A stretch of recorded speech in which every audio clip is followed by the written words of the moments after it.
Welcome, gorgeous humans, women, men, non-binary, whoever you are welcome to this wonderful conversation that I'm about to have with the marvelous Kate Codrington. You have probably seen her book, The Second Spring. I believe there is more on this front to be revealed later on. Okay. So welcome, Kate. Oh, I'm very excited. I'm really fired up this morning. We've been having a conversation. We were just saying, what should we call this talk? We were like, I don't know. Let's decide when we've figured out what we're on about, because we have a lot of different things that we feel really hot about. And prior to us jumping on here, we were both making so what shall we talk about? Because there are so many facets to this, and Kate and I have this wonderful wisdom that is not linear.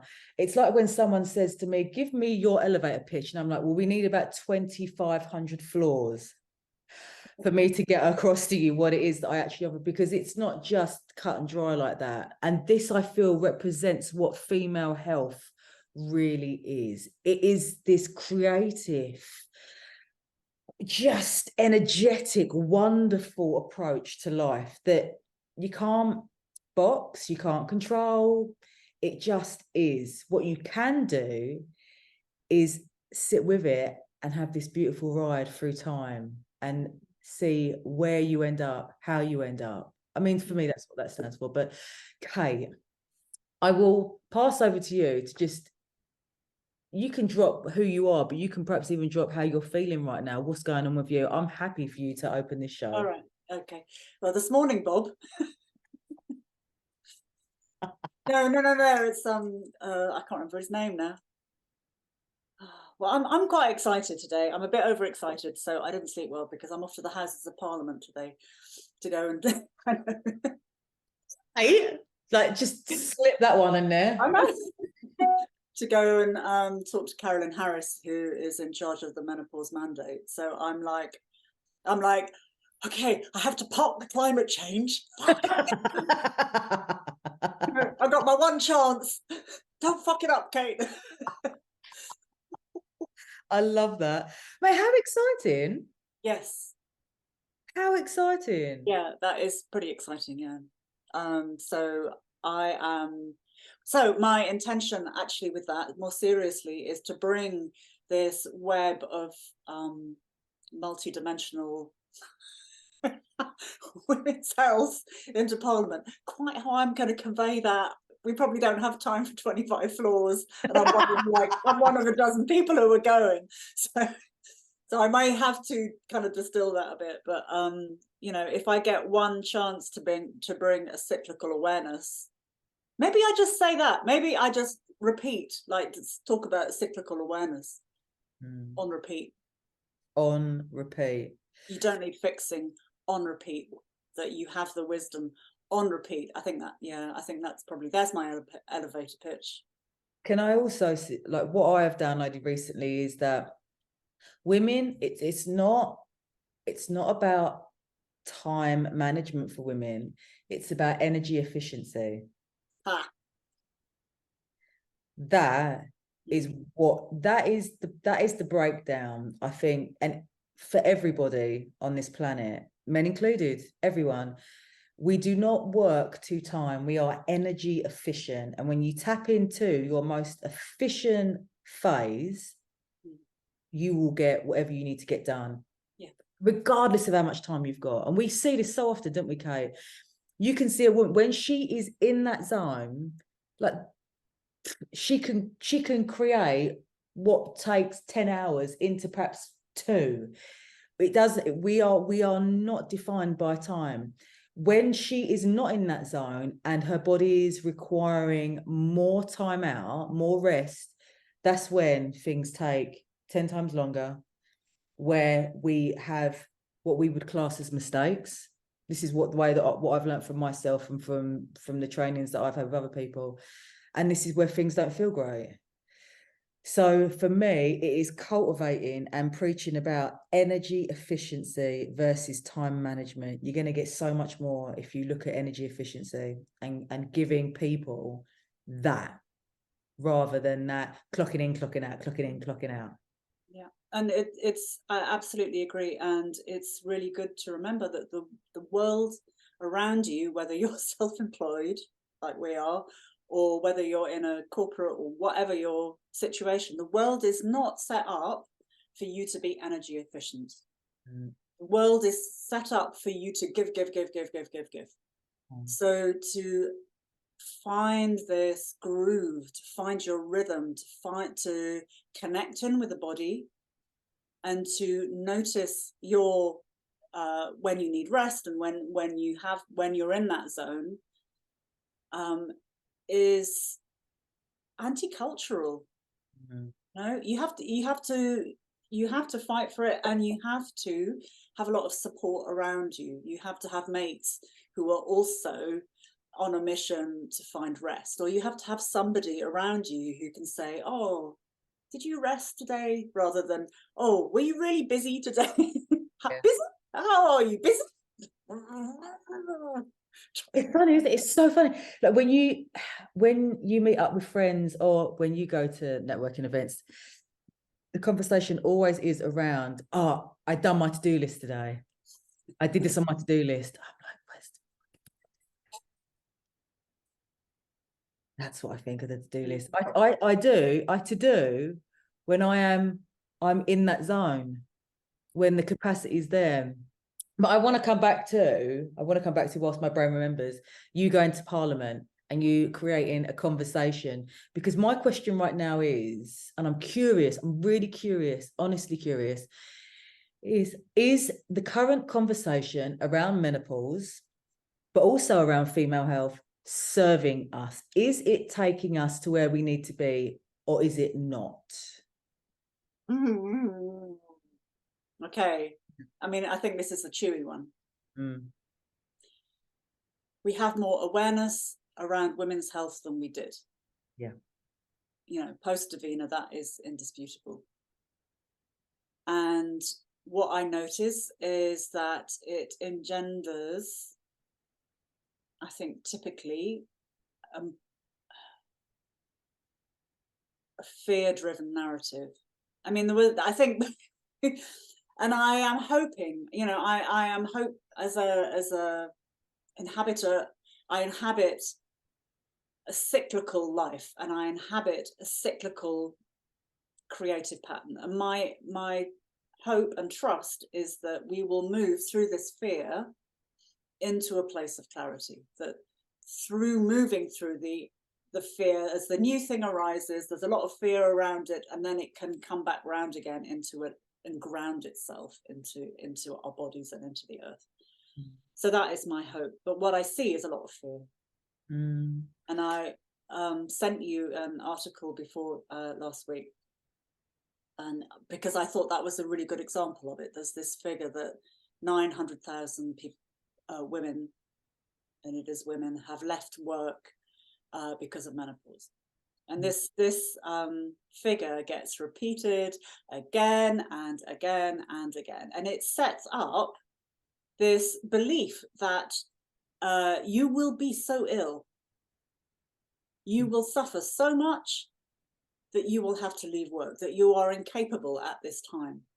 And it sets up the belief in employers that that women and other people in perimenopause will be incompetent, they will be demanding, they will, you know, all this fear-driven narrative sets up this frame.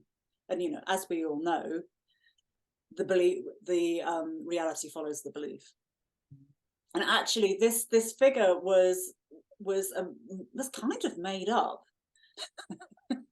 out of some really faulty research made by Bupa. And the article I sent you, which I recommend people read, which I will stick the link underneath this, was written by Rachel Lancaster of Menoclarity, she tracked the statistics and where they're from. And actually the statistics from for this research came from, I think it was a group of women, and it was somewhere between 17 and 70, okay? So a huge amount, you know, it's just not relevant to perimenopause. Yeah. But it gets repeated and repeated and repeated. And that's one small example but every headline you read is about a catastrophe. And it just creates, you know, human beings are attracted by scary stories. We like fear. We're designed to look around and look out for it. Mm-hmm. But actually, what is happening is women are waking up. Mm-hmm. In their perimenopause, as the estrogen progesterone balance shifts, we're waking up to the reality that, to loop back, our world is not designed for us.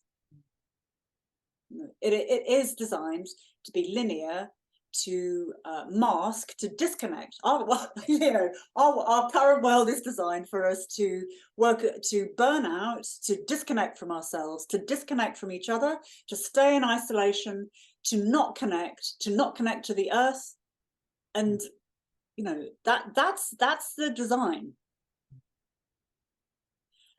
And when people come into perimenopause, we come to notice this. It was like, oh, you know, ask any gang of people in their mid-40s, and I think it's true of men as well, and I think it's true of all humans, that there is this waking up in the middle of life going, oh, I can't believe I never saw that before. And there's something about estrogen shifting that makes it more abrupt, I think. And we see the injustice. We see that it's not fitting us. And so where people are leaving work, it's because they're like, I'm just not living the next 30, 40 years of my life like this. Yeah. Because we have to work longer now, because pensions, when do pensions kick in? 67, I think. Yeah. Lately, I know it's late 60s now. So it's a mass awakening. But because the narrative is all about the fear and the terror, and you'll fall apart and you won't be able to think, and we don't see it as an awakening. We see it as a catastrophe,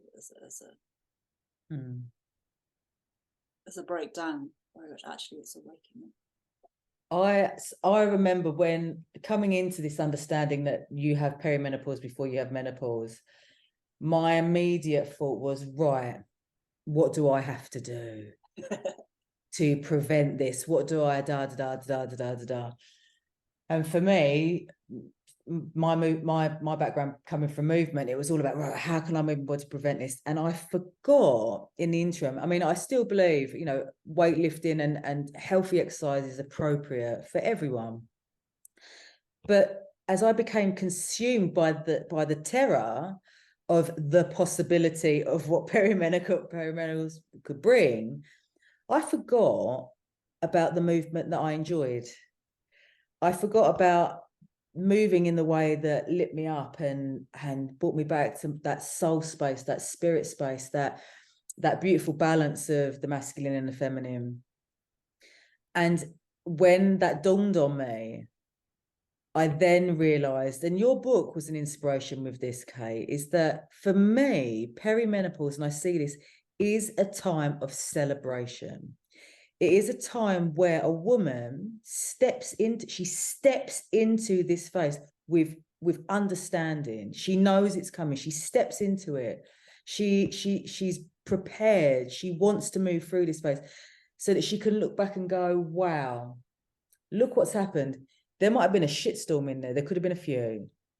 But you look back and go, I navigated that. I got through that. I achieved that. I've done that. I'm here now. And this is what I want to do going forwards.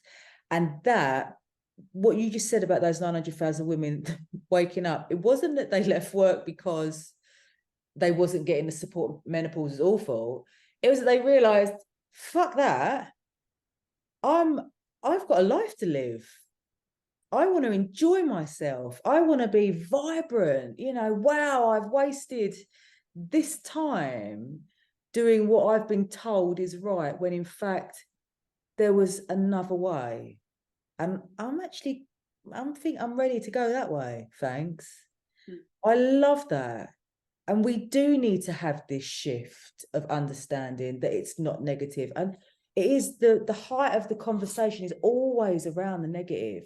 And like you said, with regards to the great conversations that celebrities have brought up now, but they all seem to be around the negative around the lack of menopause. I mean, I get a lot of women come to me saying, you know, should I go on HRT because, or is this, what can I do to reduce the fact that I'm going to get dementia? I said, well, how do you know you're going to get dementia?